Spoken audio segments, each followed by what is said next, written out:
بسم الله الرحمن الرحيم. أهلا بيكم أعزائي المشاهدين في قناة أخبار كل يوم. مواعيد مباريات الأهلي المتبقية في الدوري المصري. يستعد النادي الأهلي لمواجهة الإسماعيلي بعد غدا الأربعاء في المباراة المؤجلة من الجولة 18 من بطولة الدوري الممتاز، والمقرر إقامتها باستاد برج العرب.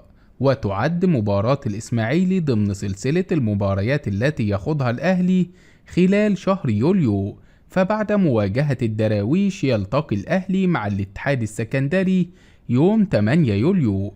بعدها مباراة القمة أمام الزمالك يوم 13 يوليو، ثم مواجهة المقاولون العرب 16 يوليو، بينما مباراة حرس الحدود يوم 19 يوليو، ثم يلتقي الأهلي مع بيراميدز في 23 يوليو.